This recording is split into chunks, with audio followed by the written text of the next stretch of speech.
Hey, what's going on? You know who it is. You know what it is. All right, you guys, peep gang. All right, I'm going to try to make this video as short as possible because I don't want to take up your time. I don't want to take up you guys' time, but I just want to say to the people that knew my intentions when I first started talking about the whole Joe Biden, Kamala Harris thing, I want to thank you guys personally because at the end of the day, my intentions was always good, trying to educate and warn black people about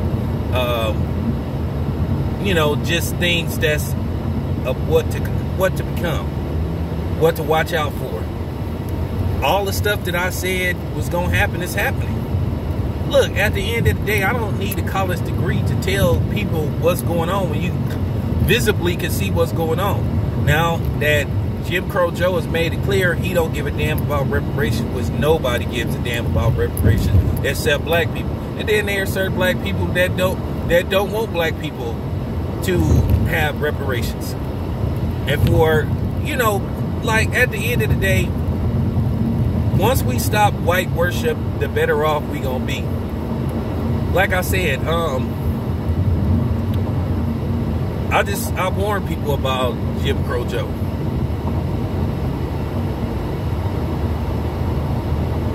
Everybody else is a priority except us.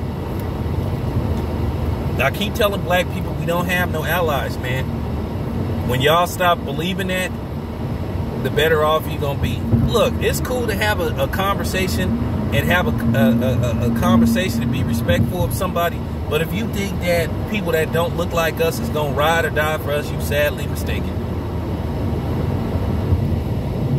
I told you I'm not impressed with somebody wearing a Black Lives Matter t-shirt. Okay? I'm not. I'm not. Because at the end of the day, a lot of times it's for show. So I'm not impressed. And I'm not finna keep like giving props to a group of people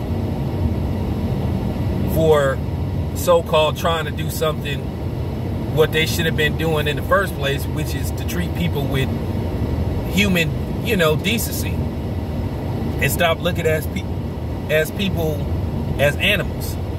When we can make an argument who the real animals is and who the real savages is. But nevertheless, that's despite the point. You're gonna pretty much get 4 years of nothing out of Biden. All you gonna do every once in a while when you hear about a issue with the police gunning down a black person, they're gonna say they're gonna look into it.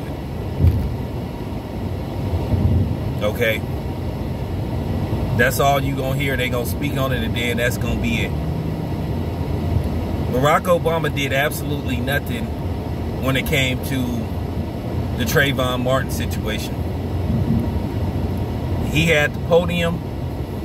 He could have made, you know what I'm saying? He could have made a huge impact, but he chose to do nothing. And it's always these excuses. Oh, I couldn't do nothing. I couldn't do nothing. Every time I try to do something, the House of Representatives, the Senate, they vote against it. Well, then you need to call them out. Don't you know when you call people out and put them on the spot, sometimes they'll go out of their way to prove that they, you know, something that they really are, and they'll play the game to get them out of the hot seat. And that's what Obama should have been doing, if that was the case. But at the end of the day, Barack Obama wasn't as black as they made him out to be. He really didn't have ties to the black community till he got out of college, until he moved to Chicago.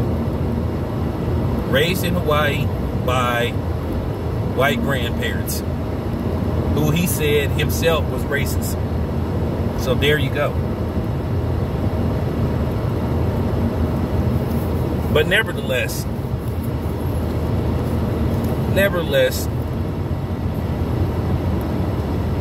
I'm not shocked. And once again, you got black people putting their heads down like, oh man. I mean, fooled once again. And then you tell us to support these guys, and then you disappear when they show who they really are. and then you don't want to call them out. You just disappear. You try to move on to the next subject. You try to move on to the next hot subject with, you know, something happening to a black person. Okay? Or whatever. Or you talk about what happens to us, but you don't want to do nothing to fix the problem. And you won't fix the problem. Because at the end of the day, if you sort of like fix the problem, you have nothing to talk about and complain about what you really gonna fix when you have no intentions on really trying to fix it in the first place. Okay, cool. And this is why I don't believe in politicians. But I still say to all the people that came after my channel and other people's channel who were saying, hey man, you can't trust Jim Crow Joe. You can't trust Kamala Harris. Keep in mind, Kamala Harris called herself the top cop. And to all you black feminists that was trying to call yourself, trying to come on black man's channel, trying to bully them, you can get the middle finger. For real. Because it didn't work. Didn't work. And I'm going to continue to say what needs to be said. So, at the end of the day, I'm not surprised by Jim Crow Joe saying that he's more concerned about, you know, immigration than reparation. I'm serious. It is what it is. You know? I'm not upset at all. You know why? Because I knew I was right. And I'm going to be right about some other stuff. It's your boy Town Biz. I'm out.